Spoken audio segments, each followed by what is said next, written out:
gobyerno na haka-haka lang daw ang kahirapan sa Pilipinas ngayon? Naniniwala ka bang haka-haka ang kahirapan sa Pilipinas? Sir, ayon kasi sa gobyerno, sir, ang kahirapan daw na naranasan natin ngayon sa Pilipinas ay haka-haka lang daw. Akaw? Nasa presidente natin yan. Presidenteng sabog o bangag. Hindi ako naniniwalang haka-haka lang yan. Sa totoong nahihirapan talaga mga Hirap na Pilipino. hirap na talaga Pilipino. Correct. Tama. Pahirap talaga. Ma'am, naniniwala ka bang haka-haka lang daw ang kahirapan sa Pilipinas ngayon? Hindi po. Totoo bang naghirap ang Pilipino ngayon? Oo. Pero hindi haka-haka. Hindi. Okay, kasi nakaranas na tayo ng mahal na bilihin, no? Ako. Maraming salamat, ma'am. Opo. Sorby lang ho, sorby. Naniniwala ka bang haka-haka lang daw ang kahirapan ngayon sa Pilipinas? Hindi po totoo yan. Nakaranas na... Talaga po mahirap ang Pilipinas ngayon. Sobrang mahal ng mga bilihin. Lalo na bigas, no? Mahal ang bigas, lahat po mahal. Maraming salamat, ma'am. Ingat po kayo.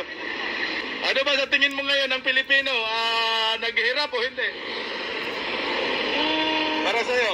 Para sa akin, oo. Naghihirap? Oo. Okay, mag-ingat ka, ma'am, ha? Sige po, Maraming thank you salamat. po. Haka-haka? Gawa-gawa lang daw ang kahirapan sa Pilipinas. Hindi. Hindi. Talagang mahirap ang Pilipinas ngayon? Opo. Oh, ayan, oh. Ito si sir. Mahirap, oh. Kaya, sir, mahirap ang Pilipinas ngayon? Sobra. Sabi kasi haka-haka lang daw, eh. Sabi na Hindi sabi, hindi haka-haka. Yung totoo talaga, may nangyayari talaga na sekreto na korupsyon. Oh, ayan, mahirap ngayon. Sekreto sobrang hirap. Hindi sekreto ang korupsyon ngayon. Lantarang nakawan ngayon. Mahirapan ngayon sa Pilipinas. Siyempre hindi. Ang daming mahihirap ngayon. Paano naging haka-haka yan? Lalo na mahal ang mga bilihin lahat, oh. Oo, ang mahal. Ang bilhin. Sobra pa yung pato nila na presyo. Oh. Itong iniinom mo, ma'am, na soft drinks, magkano ba yung bili mo yun noon?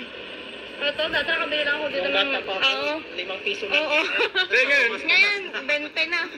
20 na yan? Magkano na to? 25 na. Oh, 25. O yung bago pumasok yung Marcos admin, yung kay Duterte, magkano lang yan? Nasa 15? 12? 15, 12, 10. Ayan ha, 15 lang yan noon, ngayon ay 25 na. Oo. Grabe. Sabi, haka-haka talaga naman ng gobyerno, no? Hindi talaga katotohanan talaga nangyayari ngayon. May nangyayari na karahasan po. Sekreto lang. Haka-haka lang ba daw ang kahirapan? Naniniwala ka bang haka-haka? Hindi lang po yung kartang isip kahaka-haka lang dahil totoo po ang kahirapan. Okay lang ba magtanong sa'yo, ma'am? Naniniwala ka bang haka-haka lang daw ang kahirapan ngayon sa Pilipinas? Haka, sobrang hirap na nga ng buhay. Ayan, maraming salamat ha. Galit na yun si ma'am ha. Naniniwala ka bang haka-haka lang ang kahirapan ngayon sa Pilipinas? Hindi po. Totoong naghirap ang Pilipinas ngayon. Ito ang mahirap ang Pilipinas. Sobrang hirap. Okay, magkano ba ang Sobrang presyo ng bigas hirap. binibili mo ngayon? Ang kinakain namin sa ngayon, 55. 55. Kaya pang kainin 55? Yun ang pinakamahirap. Yun na yung pinakamahirap, 55. Kasi nagre-range kayo, masasarap 65 to 70, no? Oo. Okay, maraming salamat, ma'am. Sir, ito po yung tanong ko sa sir. Survey lang po to, sir. Ayon ko sa opisyal ng gobyerno ni BBM na si Gadon. Kilala mo si Gadon? Hindi. Ito po yung tanong, sir. Haka-haka lang daw ang kahirapan ngayon. Haka-haka lang daw ang kahirapan sa Pilipinas. Mahirap talaga, hindi na haka-haka, totoo yun. Ang bilhin natin, napakamahal naman. Mahirap talaga. Hindi haka-haka. Totoong mahirap. Totoong mahirap. Hirap talaga ngayon mga panahon. Kasi ba kinikita? Kinakapos pa ako sa kinikita ko. Kulang nga sa estudyante lang. Kulang nga sa akin eh. Kulang nga sa kanila. Wala na akong iaabot. Kahit damit ko, hindi na ako makabili. Kahit pagkain, nabibili ko na. Kaya ating kilong bigas na lang.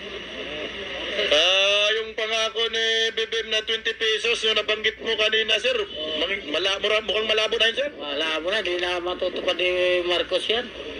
Hindi na matutupad ni Marcos yan. Ang pangako niya nga, bababang presyo ng bigas pag siya makaupo. Hanggang ngayon wala. Mas lalong tumaas ang presyo ng bigas. Sir, naniniwala ka bang haka-haka lang daw ang kahirapan ngayon sa Pilipinas? Ay, hindi po. Talagang maraming naghihirap ngayon sa Pilipinas at maraming walang trabaho. Sabi kasi ng gobyerno, hindi daw mahirap ang Pilipinas ngayon eh. Mahirap. Mas lalong mahirap ngayon. Mahal ang bibiliin po. Naniwala ka ba? Sabi ng gobyerno, haka-haka lang daw kahirapan ngayon eh. Paano magkakaka kasi wala sila sa kalagayan natin na mahirap eh. Kaya sabihin nila na haka-haka lang kasi ano yung pamumuhay nila. Maganda, ano ba? Tama Tom, sabi kasi ng gobyerno eh, hindi daw totoong mahirap ang Pilipinas. Hindi, sobrang hirap na ngayon ang Pilipinas. Kami nga dati, hindi kami pero ngayon, grabe yung matumal. Ang matumal sa amin dati na 1,000, pero ngayon, 300. Nako, Oo. sobrang kahirapan na pala talaga. Grabe, gapang. Yun na nga, ang sinasabi ko eh. Talagang pinapahirapan kayo ng tudo ng Marcos administration na to eh. Haka lang daw kahirapan eh. Bangag. Nahirapan na talaga kami, sir. Hirap na talaga sir. Hirap na. Wala, ang init pa naman. Tapos, Wala pang binta, wala pang namimili, wala. Yun nga eh. Tumal talaga, grabe tumal dito. kamusta yung mga presyo ng mga bilihin? Mataas pa rin, di pa rin nagbabago, ganun pa rin. Baklaran ito, dapat mga baklaran, di ba? Mahal pa rin. Mahal pa rin, ganun pa rin. Kasi sabi kasi ng Marcos admin, haka-haka lang daw kahirapan ngayon eh. Ay, mas lalong nahihirapan na kami. Oo, mahirap talaga. Mas mahirap na talaga. Dati, hindi pa ganito kahirap ba na mas lalong umhirap. Oo. Sa panahon ni Duterte, mas okay pa yun. Mas okay pa. Yung panahon ni Duterte, kahit see? medyo nakakahon kahit pa paano. Pero ngayon, Ngayon nahihirapan na talaga. grabe na. Oo, grabe. Kumbaga reklamo ka na talaga ngayon. Oo, wala na talaga. Sino naman yung bigas nga na tig 20, wala. Di ba? Wala nang pag-asa yata ito. Wala mag-asa. Yung sabi, 20, unahin niya yung bigas na tig 20. Sana wala. Di ba? Ano yun? Budol? Budol. Budol. Ay ngayon pinakamababa na 60. 60, no? Oo. Nung panahon ni Tatay Digong, 45, masarap. 45. 35 ba? 38? Mayroon pa. Meron. Oo. Oo. Ngayon wala nang 20. 60 na. Dinobli ang 20, tatlo. Tatlo. Naghirap talaga ngayon kami. Naghirap pero reklamo ka talaga ngayon sa sobrang mahal ang bilihin. Mahal talaga. Yan ang totoo talaga. Oo, totoo yan. Kahit saan dyan na parting ikot ka kung ano yung Kaya nga, sitwasyon ikot ko kasi. talagang totoo. Wala ka, nakikita nyo naman, di ba? Lahat na napuntahan nyo kung ano yung sinasabi nila. Totoo na mahirap talaga. Ang haka-haka ang utak ni Gadun nga lang eh. At saka ang utak ni Marcos Jr., yung mga bangag. Pero reklamo na siya, paano pa kayo mga empleyado lang? Oo, simple naman. Kailangan na taasan din nila yung sahod ng mga trabahante. O kagaya sa amin na ganito lang yung sitwasyon namin. Kahit nagtitinda kami, nagtsatsaga. May papakain lang kami sa pamilya namin. O minsan talaga, wala. May panawagan ka ba sa presidente natin, sir? Sana, Presidente Bongbong na sana matupad natin ang pangarap nung una pa. Di ba? Pangako. Pangako. Kaso 2 taon na, sir, wala pa rin, sir. Wala pa rin nangyayari. Okay. Yan. Larry Gadon. Haka-haka lang ba? Bumaba ka kasi sa ground. Mag-ikot ka sa buong Maynila.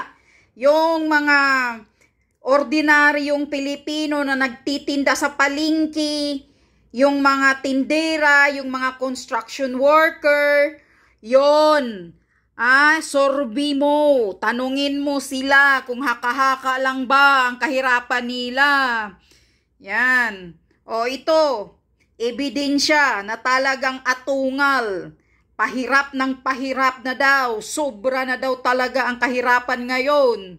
O, ano ito, Gadon? Palibhasa hindi mo nararamdaman. Ang akala mo, talagang kabubuhan yung sinasabi mo, Porque maraming tao sa mall, sa shopping mall, haka-haka lang ang kahirapan. Bangag ka ba? Bangag ba yung utak mo, Gadon? Yung mga tao na nagpunta sa mall, nagpapalamig lang yan. Kung maraming tao sa mall, hindi ibig sabihin na namimili yan. Maraming pira yan. Kundi, nag-ikot-ikot lang yan, lakwat siya para nagpapalamig. Tingnan mo yung utak mo. Yung utak mo siguro, gadon ang haka-haka. Baka malaki ang tama ng utak ng haka-haka. Magkaparehas ba kayo ni Marcos Jr. ng utak? Bangag? Ha? Punta ka doon sa mga laylayan, magtanong ka.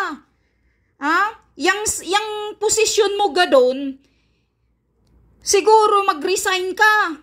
Umalis ka dyan sa poverty alleviation mo kasi walang nangyayari. Puro katarantaduhan lang yung nagsasayang lang ang mga taxpayer, pira ng Pilipinas, pinasahod sa inyo, nilalamon mo, ni wala namang nangyayari sa poverty mo.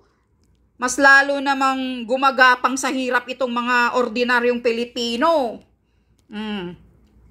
Siguro, umalis ka dyan sa posisyon mo para yung sahod mo buwan-buwan maibigay sa mga mahihirap, maitulong sa mga mahihirap.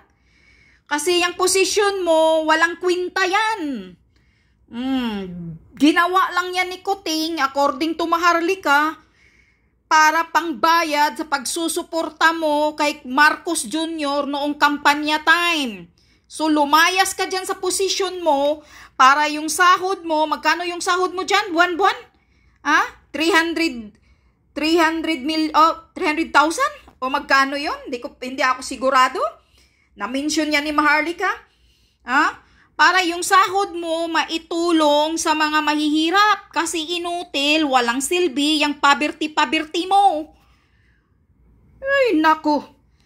Talagang malaki ang tama siguro ng utak mo gadun. Magkaparehas ba kayo ni Kuting, mga bangag? Yan ang haka-haka mo. Mag-survey ka, doon ka sa mga laylayan, sa mga tindero, sa palengke, kung saan-saan, mga tricycle driver, kung ano-ano ba yung mga ordinaryong Pilipino, doon ka magtatanong kung haka-haka ba, nakakagigil ka kabubuhan yan. Ngayon, ibalik ko sa'yo yung lagi mong tinatawag mo yung sinong politikong bubu, ikaw ang vuvo. According to Maharlika, V-O-V-O. Ngayon, ikaw ang vuvo sa sinasabi mong haka-haka lang. Wala kang kwinta. Palabhasay, lumalamon ka, malaki ang sahod mo dyan sa posisyon mo, kaya hindi nyo nararamdaman ang kahirapan. Pag magkaparehas lang kayo ni Marcos Jr., mga walang kwinta, mga walang puso, walang pakialam sa mga mahihirap. Kasi lalo na yung bangag, hindi naman nakaranas ng kahirapan yung bangag na yan. O paano ba naman makikialam siya? Wala talaga siyang pakialam sa kahirapan ng taong bayan.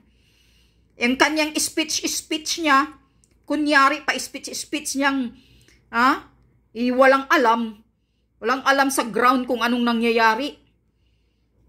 Parehas lang kayo mga haka-haka, yung mga utak ninyo ang mga kahaka.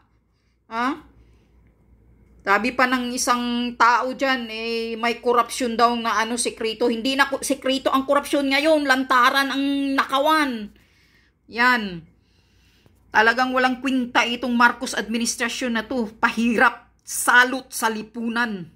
Problema ng taong bayan. Yan ang katotohanan.